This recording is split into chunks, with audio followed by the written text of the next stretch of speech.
Hello, good morning everyone. This is Rajesh and today I am coming in front of you with a very interesting topic, a new chapter from History Unit 5. The chapter name is The Making of National Movement.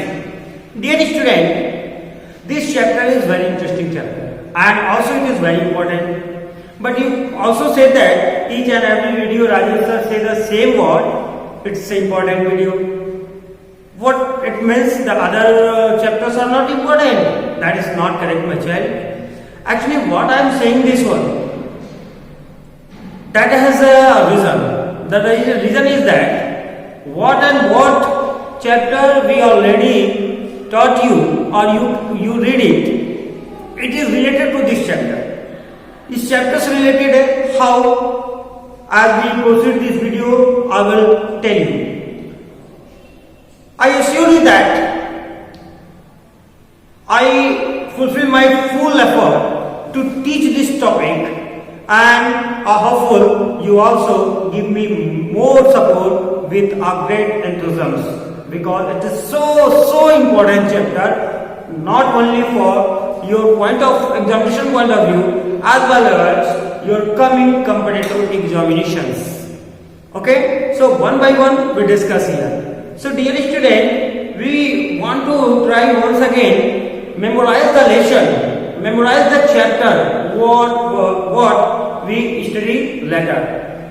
So अगर आप देखो कि आपने हमें history में क्या क्या chapter पढ़ा है, एक चीज आप बहुत क्लियर कर लो कि जो एनसीईआरटी सॉल्यूशंस है, जो एनसीईआरटी टेक्स्ट बुक है, ये जो चैप्टर्स आपको रखे गए हैं वो देखोगे एक दूसरे से कोरिलेट करते हैं, बहुत ही एक ग्रेट पैटर्न में रखे गए, एक बहुत ही सिस्टमैटिक पैटर्न में है. अगर आप क्लासेस से देखते हो तो क्लास 6 में आप एंशिएंट पढ़ देते हो, है ना, फिर आप क्लास 7 में आते हो तो आपने मिडिवल पीरियड की स्टडी की.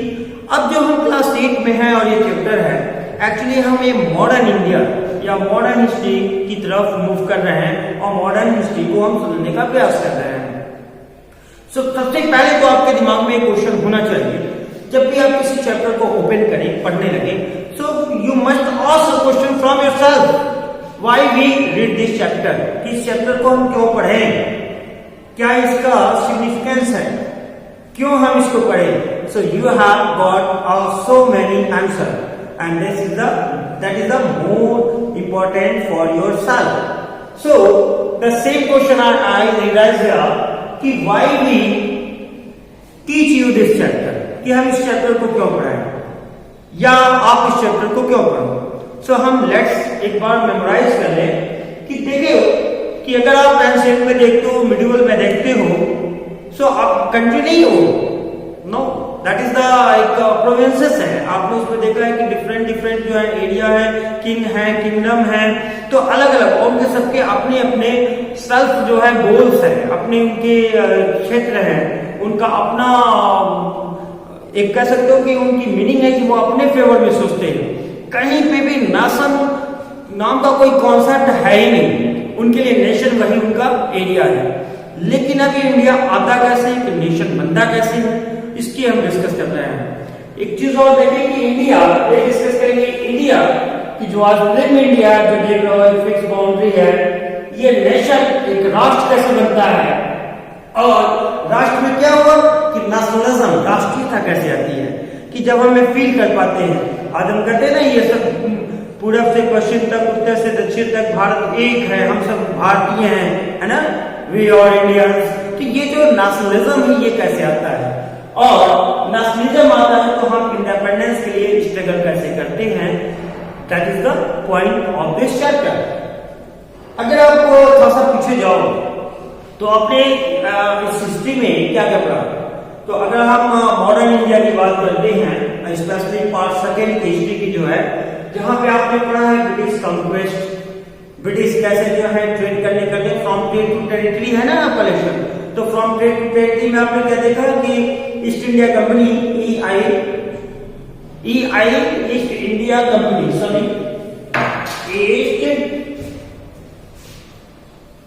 इंडिया कंपनी, जिसको हम कहते हैं IC, आप एक बोल सकते हो इंग्लिश ईस्ट इंडिया कंपनी। कि आपने देखा कि इंग्लिश ईस्ट इंडिया कंपनी आती है और किस लिए आती है, उसका पर्पस क्या है, उसका एम क्या है, तो ट्रेड करने के लिए आती है। ट्रेड क्यों करती है, क्योंकि हमारी कंट्री में स्पाइसेस है, कॉटन है, टेक्सटाइल है, इसका एक ह्यूज डिमांड होता है यूरोपियन मार्केट में। आपने उस चैप्टर में भी डिस्कस किया, हमने वो भी डिस्कस कर लिया, आप समझ चुके हैं, हम जान चुके हैं कि न सिर्फ इंग्लिश ईस्ट इंडिया कंपनी आई, एक ट्रेडिंग कंपनी आई, बल्कि उससे पहले पुर्तगीज भी आए, डच भी आए, है ना, फ्रेंच भी आए, उनमें भी एक कंपटीशन चला और लकली ईस्ट इंडिया कंपनी जो है सक्सीड होती है।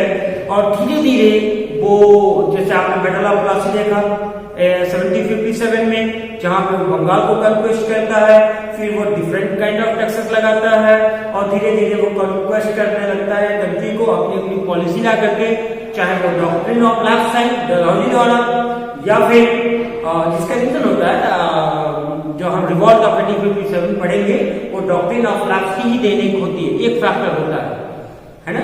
उसकी बहुत सारी चीजें हैं जो डिस्कस करेंगे इस चैप्टर में।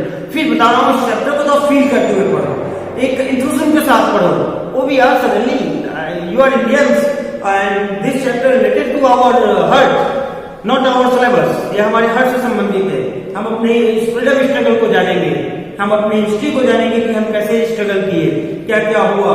तो ईस्ट इंडिया कंपनी बंगाल में अधिकार करती है, फिर वो धीरे धीरे कंक्वेस्ट कर लेती है अदर पार्ट ऑफ कंट्री, चाहे उसकी पॉलिसी डॉक्ट्रिन ऑफ लैप्स हो, सब्सिडरी अलायंस हो, ओके। तो बहुत सारे जो है रीजन के द्वारा।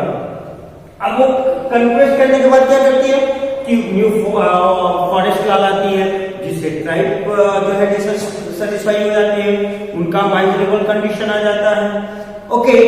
और भी प्रेजेंट पे वो रेवेन्यू टैक्सेस को बढ़ा देते हैं, क्रॉप टैक्सेस को बढ़ा देते हैं, तो डिसकंटिन्यूएंट ऑफ प्रेजेंट भी आ जाता है। तो ये चीजें हम डिस्कस करने जा रहे हैं। तो पहले तो आपने देखा कि ब्रिटिश कैसे एक जो ईस्ट इंडिया कंपनी, एक ट्रेडिंग कंपनी थी, वह कैसे भारत को धीरे धीरे अपने नियंत्रण में लेती है, कंट्रोल करने लगती है, उस पर इसका अधिकार हो जाता है। अब जब ऐसा होता है तो क्या करती है कि introduce new law and administrative institutions, वो नए नए और नए नए इंस्टीट्यूशंस, एडमिनिस्ट्रेटिव इंस्टीट्यूशन को क्रिएट करती है।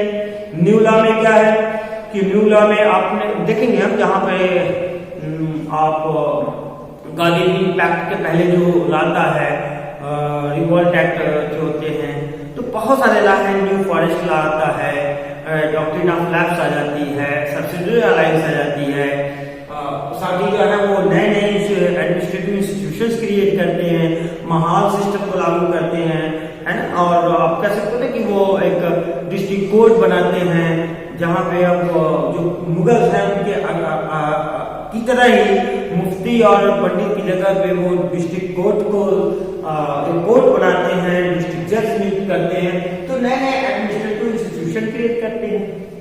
फिर क्या होता है, इम्पैक्ट ऑन प्रेजेंट। अब इसके लिए वो क्या कर रहे हैं कि नए जो है टैक्सेस इम्पोज कर देते हैं, वो टैक्सेस इम्पोज कर देते हैं, फिक्स टैक्सेस इम्पोज कर दिया जाता है कि इतना आपको देना ही देना है, जिससे उस पर इम्पैक्ट क्या होता है प्रेजेंट पे, जो प्रेजेंट फॉर्मर है, जो गरीब लोग हैं, उन पे क्या आता है, जो नई जमींदारी व्यवस्था लागू की जाती है, जमींदार बनाए जाते हैं, तो ये देखेंगे। फिर क्या हुआ देखा हमने कि इम्पैक्ट ऑन ट्राइब्स, जो नए फॉरेस्ट लॉ आते हैं, और ट्राइब जो उनका लाइवलीहुड फॉरेस्ट पे डिपेंड था, अब उनको भी टैक्सेस देने पड़ते हैं, या फिर उनको विदाउट परमिशन में फॉरेस्ट में ही नहीं मिलता है, तो ट्राइब का लाइफ भी एक माइजरेबल कंडीशन में आ जाता है। वो भी एक डिसकंटिन्यूएंट होते हैं, जो आपने देखा होगा ट्राइब्स डिकूज वाले चैप्टर में, है ना, जो बिरसा मुंडा है उनकी स्टोरी आपने पढ़ा है, जो डिकूज हैं, आउटसाइडर हैं, उनको कितना वो अपोज करते हैं और कितना उनका ग्रेट जो है मोमेंट चलता है।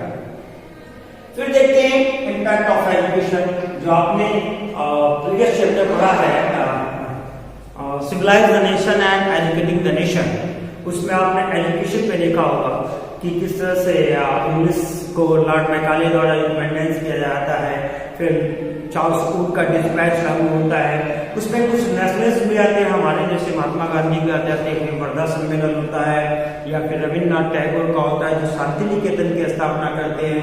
कैसे लॉर्ड मैकाले की ये देन है कि वो कहता है कि भाई यूरोप की ये अलमीरा जो है पूरे इंडियन लिटरेचर से कहीं ज्यादा रिच है। कुछ आपने जॉन्स के बारे में भी पढ़ा कि जो हमारे लिंग्विस्ट हैं और जो एंशिएंट एजुकेशन को फेवर में होते हैं। इम्पैक्ट ऑफ एजुकेशन क्या रहता है, स्कूल बनाए जाते हैं, कॉलेज बनाए जाते हैं, यूनिवर्सिटीज बनाई जाती हैं और इंग्लिश एजुकेशन मीडियम रखा जाता है फॉर हायर क्लासेस के लिए। तो एक शिक्षा के हाँ ये कह सकते हो कि देखो ब्रिटिश ऐसा नहीं है कि उनका सिर्फ नेगेटिव इम्पैक्ट ही रहा है, एजुकेशन पे आप उनको एक पॉजिटिव इम्पैक्ट कह सकते हो। फिर क्या होता है, इम्पैक्ट ऑफ इंडस्ट्रीज। ये चैप्टर इस हम लोग आयरन स्मेल्टर्स को हमने रिड्यूस किया है। मेरे उस चैप्टर में आप ये जानते हैं कि इंडस्ट्रीज पे कैसे इम्पैक्ट आता है। जब 19th सेंचुरीज में रिवॉल्यूशन आता है, इंडस्ट्रियल रिवॉल्यूशन आता है यूरोप में, जहाँ पे ब्रिटिश क्या करते हैं कि यहाँ से रॉ मटेरियल ओपन करते हैं और मशीन्स के द्वारा वहाँ पे टेक्सटाइल क्रिएट बनाते हैं। तो एक ह्यूज अमाउंट में बना लेते हैं और वो चीपर भी होता है, ज़्यादा स्मूथ भी होता है। फिर उसी को एक्सपोर्ट करके फिर इंडिया में एक जो बिग मार्केट है यहाँ पे वो सेल भी करते हैं, जिससे कि बहुत ही माइजरेबल कंडीशन आ जाता है जो हमारे यहाँ वर्कर्स हैं और फार्मर्स हैं। उनको ये प्रेशराइज किया जाता है कि वे नाइल्स और इंडिगो और कॉटन की जो है एग्रीकल्चर करें। नियर अबाउट उनको लोन प्रोवाइड कर दिया जाता है, जिससे किचन की और भी स्थिति बहुत दयनीय हो जाती है। पूरे लैंड पे जो फर्टाइल लैंड है उसके 1/4 पे उनको प्रेशराइज किया जाता है कि आप इंडिगो ग्रो करोगे, है ना, और ब्रिटिश को बेचोगे भी, जो बहुत ही लो प्राइस पे बेचना होता है। तो उनकी फसल भी हो जाती है। साथ ही उस समय बोए जाते हैं जब फार्मर इंक्लूड होते हैं, व्हीट और राइस बोने, ठीक है। तो इम्पैक्ट ऑन इंडस्ट्री पे क्या पड़ता है कि जब वहां पे इंडस्ट्रियल रिवॉल्यूशन होता है तो यहाँ की इंडस्ट्री बिल्कुल सी बंद हो जाती है ना। फिर हम देखते हैं कुछ और भी पॉजिटिव इम्पैक्ट देखते हैं कि issues such as women caste and reform एक पॉजिटिव है। जैसे आप बैन ऑफ सती प्रैक्टिस देख रहे थे, वो लॉर्ड विलियम बेंटिंग द्वारा राजा राम मोहन राय के हाथ से।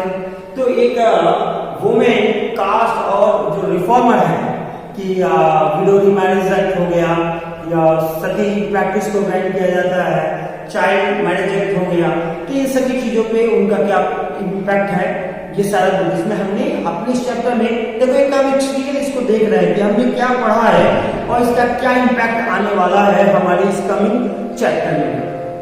फिर क्या होता है, ये सभी चीजें जो है, ये जो इश्यूज हैं, ये आउटबर्स्ट करते हैं in the form of revolt of 1857। यानी आप कह सकते हो 1857 जनरली हम जानते हैं कि एक रिवॉल्ट है जो सिपाही रिवॉल्ट है। यही हम ज्यादा फैक्टर समझते हैं कि सिपाही जो है रिलीजियस हैं और जो एक इनफिल राइफल आती है जिसके बुलेट को कारतूस को दांतों से तोड़ के और पुश करना होता है या फायर करना होता है। और ऐसा गुमर होता है कि इस कारतूस पे गाय और सूअर की चर्बी लगी है, जो दोनों ही रिलीजन्स को आइदर हिंदू और मुस्लिम दोनों को ही ये मना होता है धार्मिक रूप से। साथ ही साथ जो रंगून की तरफ, बर्मा की तरफ उस समय में जो लैंड करके जाते थे उसको क्रस्ट समझा जाता था, पाप समझा जाता था। तो ये तो डिसकंटिन्यूइंग होता है सिपाही का, लेकिन सिर्फ इतना ही रीजन नहीं होता है, ये आपके ऊपर जो सारे रीजन है ना ये भी एक डिसकंटिन्यूइंग हो जाते हैं ब्रिटिश रूल से, चाहे वो फार्मर है, ट्राइब्स है, नवाब है, ठीक है, जो इनकी के दौरान उनकी जीवन को हड़प लिया जाता है। तो ये सभी अब ब्रिटिश रूल से बहुत ही निराश हो चुके हैं और उनके प्रति गुस्सा है। तो ये अचानक जो है रिवॉल्ट हो जाता है 1857 में और उसका एक तत्कालिक जो कारण होता है वो मंगल पांडे होते हैं, जो आपने मूवी भी देखी होगी और नो डाउट कि आप उसको एक बार और देखेंगे भी और इसके बारे में और देखा है, जो आर्मी के बैरक से ही शुरू होता है, बैरकपुर जेल से, ठीक है। तो ये रिवॉल्ट, अच्छा मैं एक चीज यहाँ क्लियर कर दो कि हमारा जो चैप्टर है वो है मोमेंट और अभी जो हम बात कर रहे हैं वो रिवॉल्ट। ये रिवॉल्ट और मोमेंट दो अलग चीजें हैं, दो डिफरेंट मीनिंग है। देखो रिवॉल्ट क्या है, रिवॉल्ट एक सडन अपराइजिंग है, एक अचानक उठने वाली है कि सडन और चलो दिस कैंडिडेट बिफोर और विदाउट प्लानिंग है, बगैर किसी प्लान के है और सडन अपराइजिंग हो गया। लेकिन मोमेंट ऐसा नहीं है। मोमेंट क्या है कि ग्रेजुअली यानी लगातार चलने वाली एक प्रक्रिया है और विद प्लान है। इसलिए आप देखोगे कि जो मोमेंट है वो 1817 से स्टार्ट हो रहा और 1947 लगभग आप कह सकते हो कि 80 to 90 इयर्स जो भी हो सकता है कि आप ये निकालो कितने सालों तक ये मूवमेंट चलता है, ठीक है। और इसमें मास पीपल का जो है इंट्रैक्शन होता है, जबकि रिवॉल्ट जो है कम लोगों का इंट्रैक्शन होता है और इसमें अपने अलग अलग फायदे होते हैं ना। जैसे आप चाहे वो झांसी की रानी देख लो तो डॉक्ट्रिन ऑफ लैप्स के कारण, कानपुर के देख लो तात्या टोपे जो है, ये सभी क्या है वो अंग्रेजों द्वारा उस नीति से परेशान है, अपने राज्य की हित के लिए रिवॉल्ट होता है। जहां वो बहादुर शाह जफर को, ये सब चैप्टर आपने 1857 रिवॉल्ट वाले में पढ़ा है, तो वहां से भी इसको ऐड कर लो। All these factors created a sense of discontent against British rule. अब जब ये फेलियर हो जाता है ना, जो यूपी बनाई जाती है इसी के बीच बनाई जाती है, यूनाइटेड प्रोविंस से कानपुर हो गया, झांसी हो गया, अवध हो गया, इन सबको जोड़ के आपको ये 1857 के रिवॉल्ट पहनाते हैं ब्रिटिश और इसको एक यूपी यूनाइटेड प्रोविंसेस का निर्माण कर देते हैं जो जिस स्टेट में रहते हैं। तो ये सभी जो चीजें हैं ये सभी एक इंडियंस के लिए एक सेंस ऑफ डिसकंटेंट, एक जो है कह सकते हो कि असंतुष्ट हो जाते हैं किससे, ब्रिटिश रूल से या ब्रिटिश से, और इसी का इंपैक्ट होता है हमारा जो नया चैप्टर है कि जो मेकिंग ऑफ नेशनल मोमेंट चलता है, कहते हैं यही मेकिंग ऑफ नेशनल मोमेंट है। सो स्टूडेंट, इस चैप्टर में हम क्या क्या डिस्कस करने वाले हैं, पहले वो पॉइंट हम डिस्कस कर लें, फिर वन बाय वन हम उसको डिस्कस करेंगे, ठीक है। So my point is that what we are going to study in this chapter. अगर कोई छूट जाए तो आप निश्चित रूप से मुझे बताएंगे कि कोई पॉइंट छूटने ना पाए, सही, बहुत इंपॉर्टेंट पॉइंट है। पहला है द इमर्जेंस ऑफ नेशनलिज्म, कि भारत में राष्ट्रीयता की उदय कैसे होता है, कैसे लोगों में राष्ट्रीयता आती है, सभी एक राष्ट्र में बदलते हैं, तो इस कॉन्सेप्ट में देखेंगे। A nation in the making, और कैसे पूरे जो आप ये पर्टिकुलर जो किंगडम है अब ये कैसे मिल करके और सब एक गैदर होकर इकट्ठा होकर के और एक नेशन, एक राष्ट्र का निर्माण करते हैं। फिर देखते हैं नेक्स्ट जो है freedom is our birth right, कि स्वराज हमारा जन्मसिद्ध अधिकार है, इंडिपेंडेंस रहना हमारा जन्मसिद्ध अधिकार है। ये बहुत इक्वेट जो है याद रखिएगा, और 26 जनवरी आने वाला भी है तो उस पर भी आप बोल सकते हो स्लोगन है freedom is our birth right and it is given by a great personality that is the Bal Gangadhar तिलक। एक बाल गंगाधर तिलक से आता है कि जब आप INA Indian national INC Indian national Congress को पढ़ेंगे, नो डाउट इसके बारे में थोड़ा सा डिस्कस करेंगे, और पीछे चैप्टर में पढ़े भी हैं फर्स्ट पार्ट में। तो जो INC की स्थापना होती है तो उसमें दो तरह के होते हैं, एक एक्सट्रीम होते हैं, एक मॉडरेट होते हैं। एक्सट्रीम जैसे आप गोपाल कृष्ण गोखले को ले सकते हो कि वो मॉडरेट है। मॉडरेट का सेंस है कि वे अंग्रेजों के साथ रह करके और आप ये कह सकते हो उनसे डिमांड करते हैं। डिमांड क्या करते हैं, वो एक तरीके से रिक्वेस्ट करते हैं कि भाई हमारे लिए ये पॉलिसी आप बना दीजिए। दैट मीन्स वे सहयोग कर रहे हैं अंग्रेजों के उनके कार्यों में। लेकिन जो एक्सट्रीम है वो टोटली अपोज है और वे एक वायलेशन के थ्रू कह सकते हो कि वे अगेंस्ट है, वो डिमांड नहीं करते हैं बल्कि वो कहते हैं नहीं ये मेरा है और मुझे चाहिए, ठीक है। तो ये एक्सट्रीम है, यानी इसको अगर हम हिंदी में कहें तो एक नरम दल और एक गरम दल। तो एक्सट्रीम में होते हैं बाल